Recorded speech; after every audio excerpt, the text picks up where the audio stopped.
In the heart of Ouagadougou, a city buzzing with dynamic growth and youthful energy, a silent revolution is carving its way through concrete and dust. It's not a towering skyscraper or a grand bridge. It's a deep, meticulously engineered canal, a drainage infrastructure project of profound national importance. This isn't just about diverting water. Under the visionary leadership of President Ibrahim Traore, this canal is becoming a living blueprint for modern urban resilience, a catalyst for economic revival, and a testament to ecological harmony. It's a bold declaration echoing across West Africa. Burkina Faso will no longer passively await international aid to dictate its destiny. It is powerfully charting its own sovereign path forward.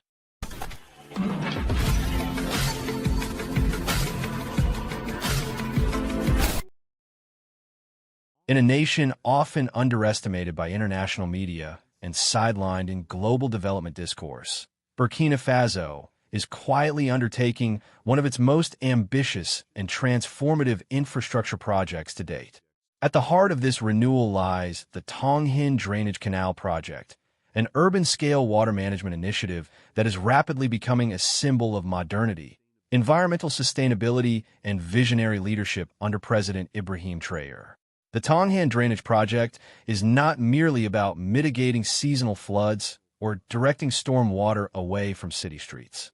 It is a multidimensional infrastructure mission that embodies President Traore's commitment to holistic development, combining civil engineering, urban planning, environmental stewardship, and socioeconomic revitalization into one unified strategy. Launched as part of Traore's broader Fosso Embo initiative, Let's Build Together, this canal seeks to redefine how cities across the nation handle rainwater, how citizens interact with their environment, and how previously neglected districts can become thriving centers of life, commerce, and identity. Stretching across critical urban neighborhoods, the canal's development is poised to deliver unprecedented benefits to over 150,000 residents in its first phase, with many more to be impacted as Phase 2 expands its reach. Until now, seasonal rains have posed an annual nightmare for Ouagadou's urban districts like Tanghin. Without adequate drainage systems, streets transformed into muddy rivers. Homes were routinely flooded, and stagnant water became breeding grounds for mosquitoes and disease. Businesses slowed down. School children waded through filth to reach their classrooms, and essential services ground to a halt. These were not mere inconveniences. They were significant impediments to economic progress, education, and public health. Images of residents battling floodwaters, properties swept away, and disease outbreaks have become all too common, eroding the community's spirit and resilience. President Traore, a military leader deeply committed to the dignity of civilian life, recognized early on that such recurrent disasters were not inevitable. They were symptoms of underinvestment, weak planning, and a colonial legacy that ignored local needs.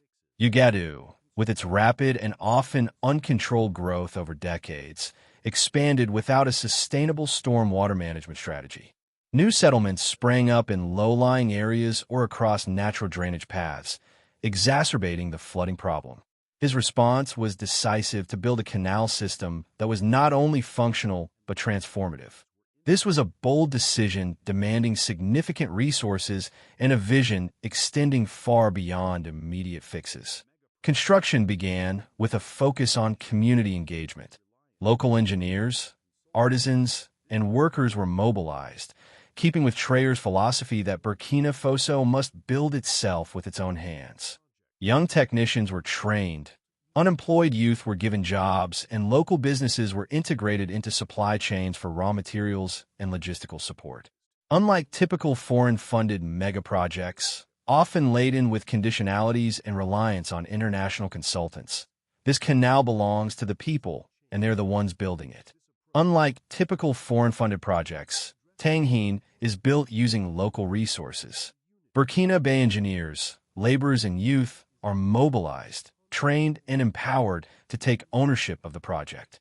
The people are not just beneficiaries, they're the architects of change. This approach offers a dual benefit, addressing unemployment while fostering national unity and pride.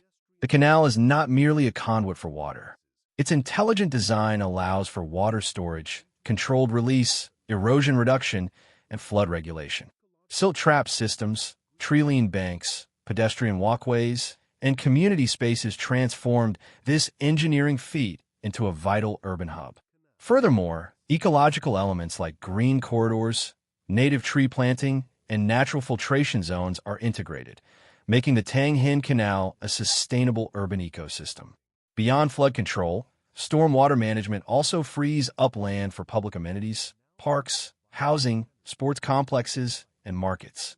Areas once submerged will now become vibrant centers of community life, economic activity, and cultural engagement. Consequently, Tanghin not only improves quality of life, but also stimulates economic growth, boosts property values, and lays the groundwork for sustainable development.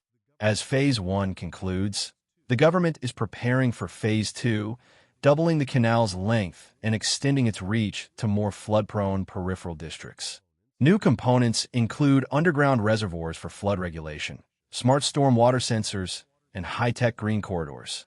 The projected number of beneficiaries exceeds 400,000, not including the ripple effect on surrounding urban communes.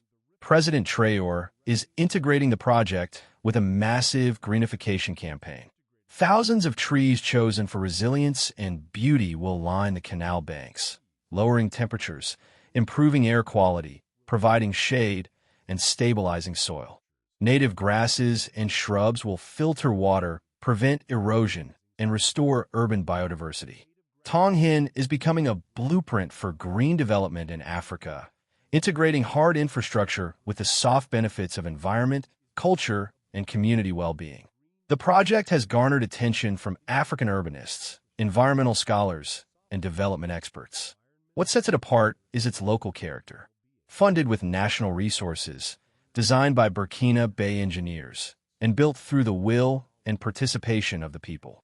It's not dependent on loans, grants, or international consultants.